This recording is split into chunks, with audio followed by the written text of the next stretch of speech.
ప్రభునందు ప్రియులు గౌరవనీయులైన మీ అందరికీ కూడా రక్షకుడు విమోచకుడైన యేసయ్య నామములో శుభములు దీవెనలు తెలియజేస్తూ దానియేలు ఉపవాస ప్రార్థన వ్రత దినాల్లో మనలను ప్రభు 9వ రోజులోనికి ప్రవేశపెట్టడం ఎంతో సంతోషకరం.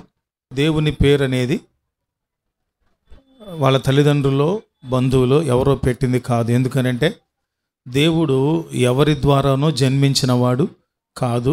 ఆయన ఎవరు? స్వయంభవుడు అని చెప్పాం. అంటే అర్థం ఏంటంటే ఆయనే ఉనికి కలిగిన వాడు. మరెవరో దయాదాక్షిణ్యం వల్ల ఎవరో ప్రేమ ఫలంగా పుట్టినవాడు కాదు. సృష్టికర్త, సర్వజ్ఞాని, సర్వోన్నతుడు, మహోన్నతుడు అయినటువంటి దేవాది దేవుడే ఆయన స్వయంభవుడు. అంటే ఆయనే ఉనికి కలిగిన వాడు. ఎప్పటి నుంచి ఎప్పటి వరకు అంటే అనాది నుండి శాశ్వత కాలం వరకు, అనాది కాలం నుండి శాశ్వత కాలం వరకు ఉనికి కలిగిన వాడు మన దేవుడు. ఆయనకున్న మనలను కాచి కాపాడే గుణలక్షణాలను బట్టి మనము విశ్వాసులుగా ఆయనను పిలుచుకునే హెబ్రీ మూల పదాలను లేదా పేర్లను మనం ధ్యానం చేస్తున్నాం. దానిలో క్రమంలో భాగంగా ఈ రోజున జెహోవా జైరే అనేటువంటి మాటను ధ్యానం చేసుకోబోతున్నాం. జెహోవా జైరే అంటే the lord will provide. The lord will provide అంటే జెహోవా జైరే అంటే spelling JIREH, JEHOAH, Jehovah. Jireh JIREH, Jehovah Jireh. Jaira అని కూడా అంటారు. జెహోవా జైరే అంటే ద లార్డ్ విల్ ప్రొవైడ్ అంటే యెహోవాయే ఏం చేస్తారంట? చూచుకొనును, సమకూర్చును. ప్రొవైడర్ అంటే సిద్ధపరిచేవాడు, చూచుకునేవాడు, మన కొరకు ఏర్పాటు చేసేవాడు. ఏ సమయానికి ఏది అవసరమో ఆ సమయానికి దానిని మన కొరకు సిద్ధపరిచే దేవుడు, సిద్ధపరచగలిగిన సమర్థుడు. ఎందుకనంటే ఆయన మన తండ్రి కనుక ఆయన బిడ్డలమైన మనకు ఏం అక్కర్ల అవసరతలు ఉంటాయో అవన్నిటినీ కూడా మనం అడగకముందే, మనం యాచించకముందే మనకు కావలసిన వాటన్నిటిని ఎరిగి మనకు అనుగ్రహించేవాడు మన దేవుడు. మనందరకు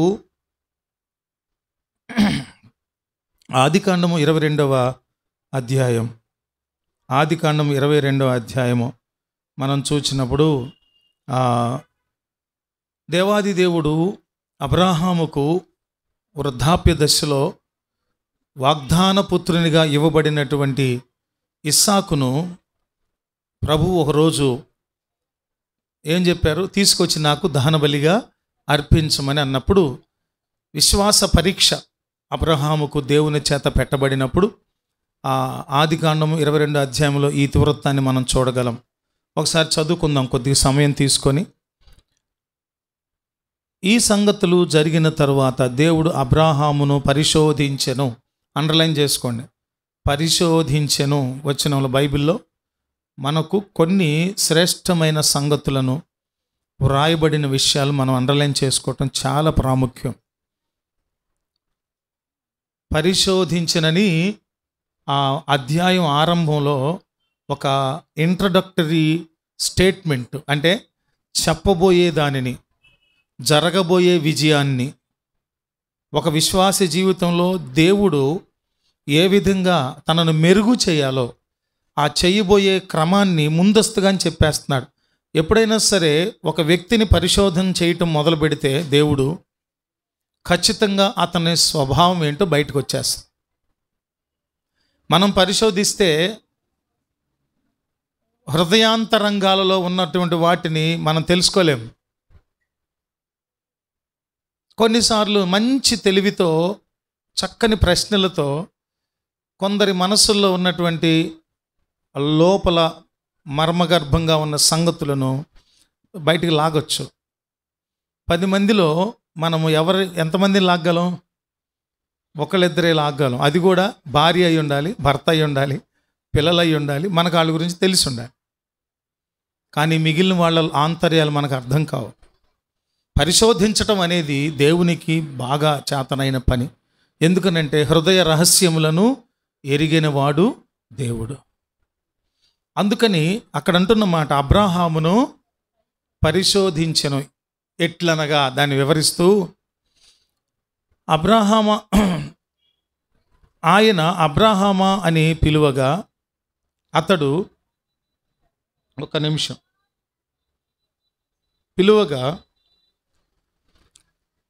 అతడు చిత్తము ప్రభువా అనెను. అప్పుడు ఆయన, నీకు ఒక్కడయ్యున్న నీ కుమారుని అనగా నీవు ప్రేమించు ఇస్సాకును, ప్రేమించు అండర్లైన్ చేసుకోండి, నీవు ప్రేమించు ఇస్సాకును తీసుకొని మోరియా దేశమునకు వెళ్ళి అక్కడ నేను నీతో చెప్పబో పర్వతములలో ఒక దాని మీద దహన బలిగా అతనిని అర్పించమని చెప్పాను.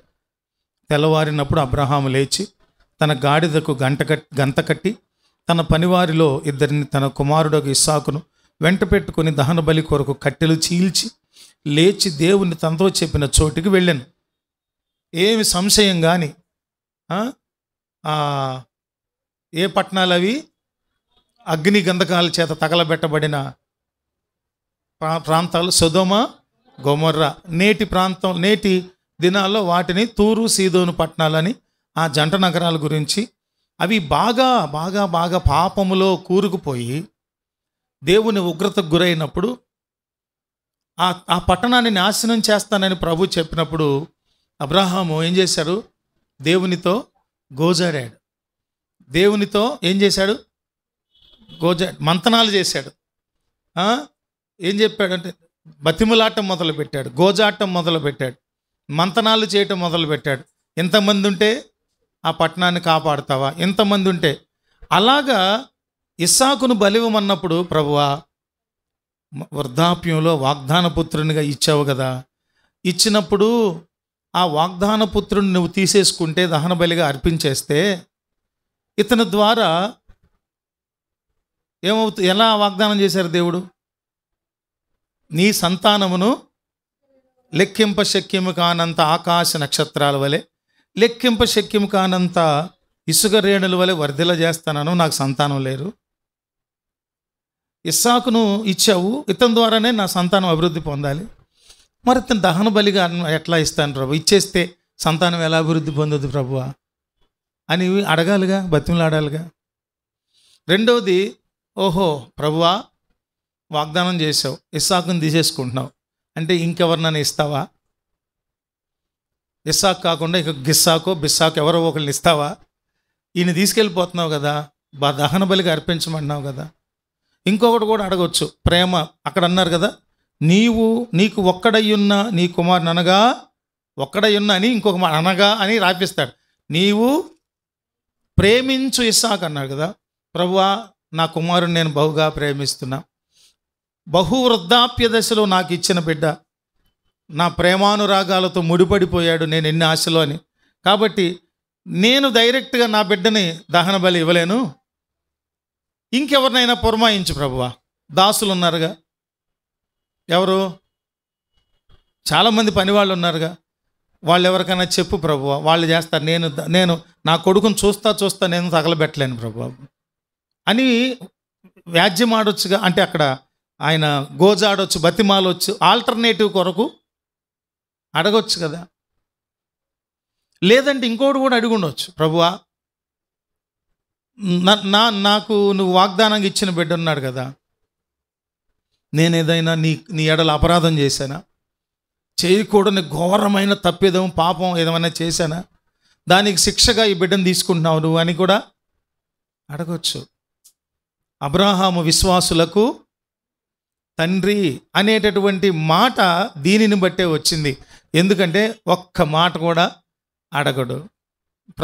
ప్రభుతో ఎంత చనువు, ఎంత అవినాభావ సంబంధం కలిగిన వ్యక్తి అబ్రహాము. ఒక్క మాట అడగరే. నెక్స్ట్ వచనంలో చెప్పిన మాట తెల్లవారినప్పుడు అనేస్తారు రైటరు. తెల్లవారినప్పుడు అబ్రహాము లేచి తన గాడిదకు గంత కట్టి తన పనివారిలో ఇద్దరిని తీసుకొని తన ఇస్సాకును వెంట పెట్టుకొని దహన బలి కొరకు కట్టెలు చీల్చి లేచి దేవుడు తనతో చెప్పిన చోటుకి వెళ్ళాను. మూడవ నాడు అబ్రహాము కన్నులెత్తి దూరము నుండి ఆ చోటు చూచి, ఎన్ని రోజులు పట్టింది? 3 days పట్టింది అక్కడికి వెళ్ళటానికి.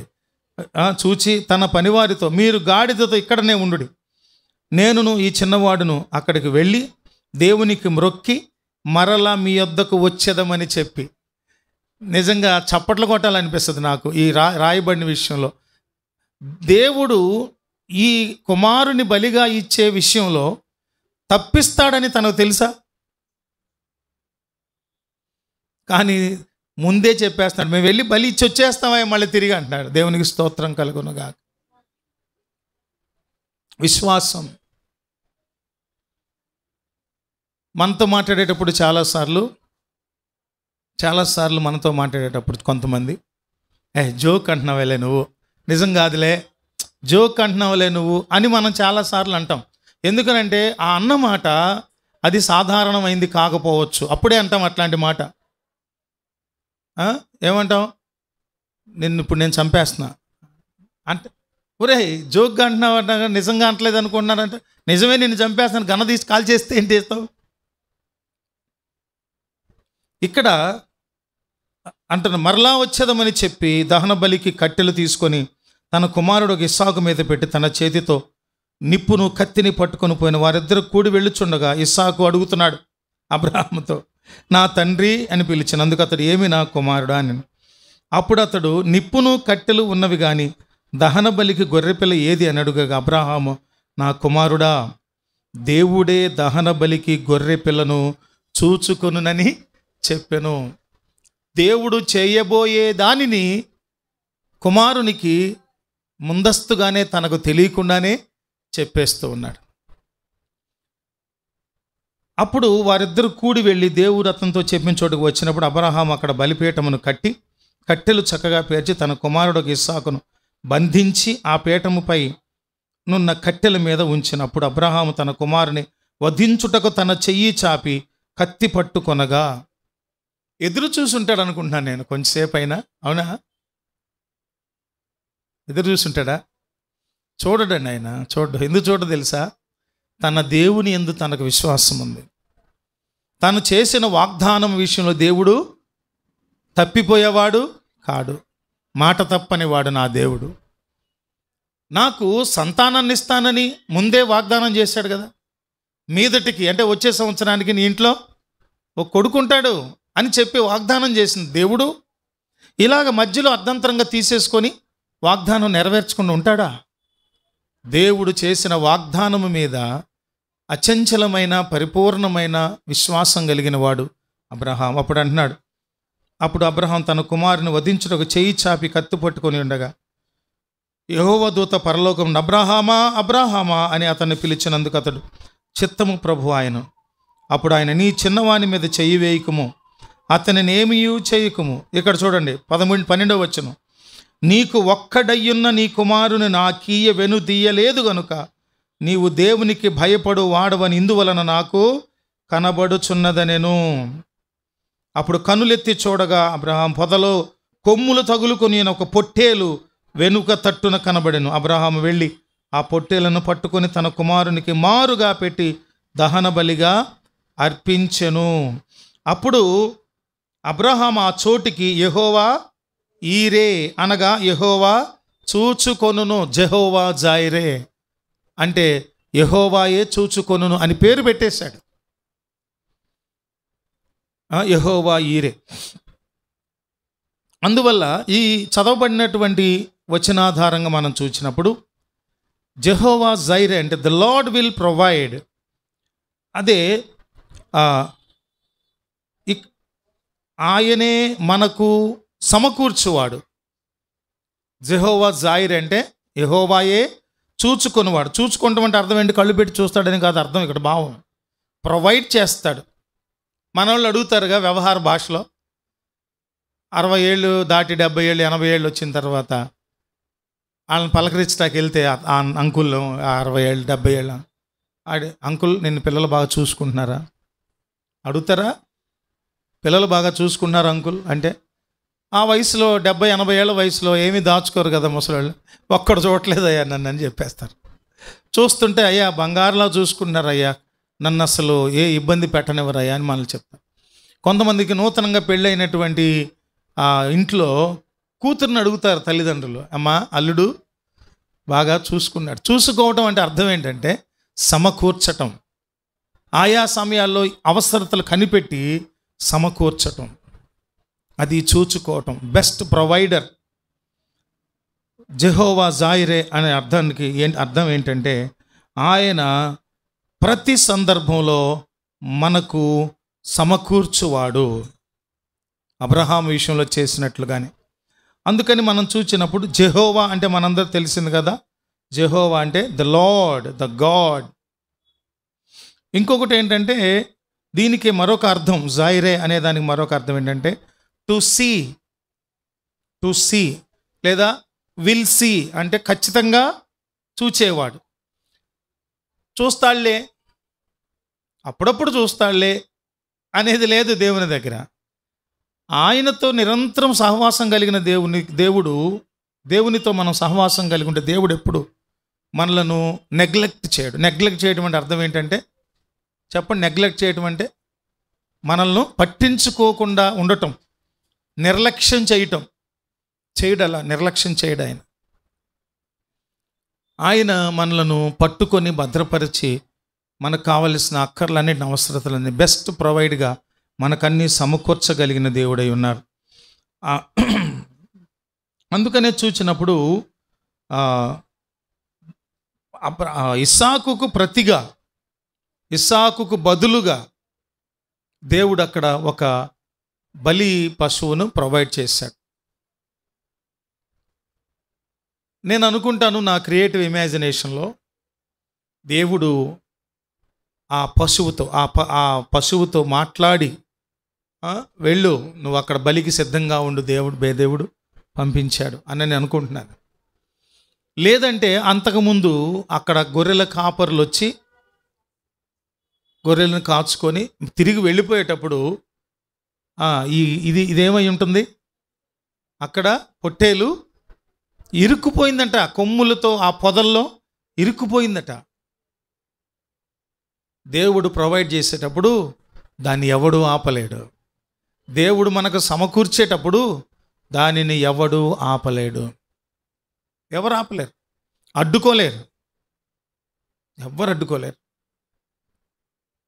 ముందస్తుగానే ఆయన అధ్యాయం ఆరంభం నుంచి ప్రతి సంభాషణలో రచయిత మోషే గారు ఈ పంచకాండాలు రాసేటప్పుడు పరిశుద్ధాత్ముడు ఆయనకి ఇచ్చినటువంటి రెవల్యూషన్, ప్రత్యక్షత చూచినప్పుడు నిజంగా భలే రాయించారు ప్రభు అనిపిస్తుంది. ఈ మాటలు మనం చదివామే. ఒక్కొక్క మాట ఏమన్నాడు ఆయన, కట్లున్నాయి కానీ బలిపశువేది ప్రభు తండ్రి అని అడగటం, ఈయన చెప్పడం యెహోవాయే చూచుకొనునని చెప్పేసి చివరిలో చూచుకున్న తర్వాత మళ్ళీ పేరు పెట్టి వెళ్ళాడు. ఏమని?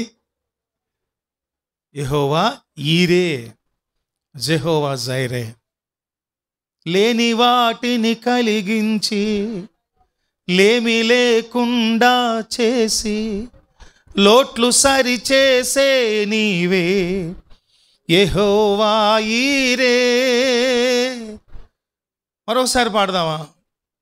లేని వాటిని కలిగించి లేమి లేకుండా చేసి లోట్లు సరిచేసే నీవే యెహోవా ఈరే. కార్యసాధకమైన నీ శక్తిని మా పైన. దేవునికి స్తుతి కలుగునుగాక. ఆమేన్. చిట్ట చివరిలో ఆయన ప్రొవైడ్ చేసే విషయంలో ఆయన విశ్వాసులకు తండ్రిగా ఉండటానికి తగినవాడు అంటానికి, మనము విశ్వాసంలో స్థిరులుగా ఉండలేమంటానికి తేడా ఏంటంటే ఆయన ఎక్కడ తొణకలేదు, బెణకలేదు అంటామే, అస్సలు ఏమి కదలలేదు. నిబ్బరంగా ఉన్నాడు ఆయన, నిబ్బరంగా ఉన్నాడు. మన పిల్లోనే ఎవరో చంపేయటానికి తీసుకెళ్తున్నారని మనకు తెలిసి మన కళ్ళ ముందే తీసుకెళ్తుంటే ఒక్కొక్కళ్ళ సంగతి చూడాలి. ఎలా ఉంటాం అసలు?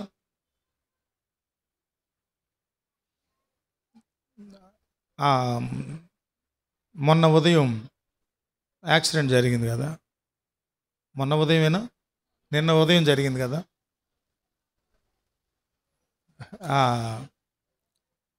వీడియో పెట్టారు యూట్యూబ్లోనూ వేటు న్యూస్లో. జేమ్స్ ఏడుస్తున్న సీన్ చూస్తే నాకు అనిపించింది, ప్రభువా ఈ కడుపు కోత అనేది మనం అక్కడే చూస్తాం, తల్లిదండ్రుల హృదయాల్లో ఆ చావును బట్టి. అబ్రహాము దుఃఖపడినట్టు, వ్యసనపడినట్లు, బాధపడినట్లు, దేవునితో వాదించినట్లు, అడ్జస్ట్మెంట్ కోరినట్టు ఎక్కడ చూడం మనమైతే అని ప్రశ్నించుకుంటే ఈ విషయంలో ఏమైపోయేవాళ్ళం? First స్టెప్లోనే fail అయిపోయేవాళ్ళం. ఎక్కడ ఫస్ట్ స్టెప్లో? ప్రభు అడిగారే, నో నో నో నో నేను I can't do this my lord, I can't do this. లేదు, ఎంత విశాలమైన మైండ్, ఎంత విశాలమైన హృదయం తెలుసా అయింది, గుంభనమైన మనస్తత్వం. ఎందుకనంటే దేవుణ్ణి చీపుగా చూడడు దేవుణ్ణి. దేవుని ఔన్నత్యం ఎప్పుడు అక్కడ ఉంటుంది తన హృదయంలో.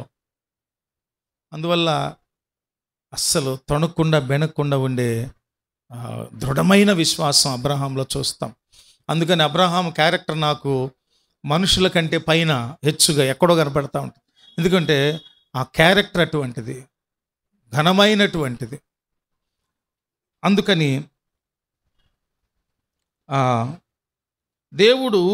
దేవుని ఈ సందర్భంలో దేవుని కమిట్మెంట్ కూడా చూడమంటాడు. వ్యాఖ్యాత అంటాడు, సరే దేవుడు అడిగినప్పుడు అబ్రహాం ఇది చేసేస్తున్నాడు, కానీ అబ్రహాము చేయబోలే బలికి ప్రత్యామ్నాయంగా ఇంకొక బలిని ఏర్పాటు చేసే విషయంలో దేవుని కమిట్మెంట్ని చూపిస్తున్నారు. ఇక్కడ వ్యాఖ్యాత అంటున్నాడు, దేవుని కమిట్మెంట్ చూడండి, ఈయన కమిట్మెంట్ సరే,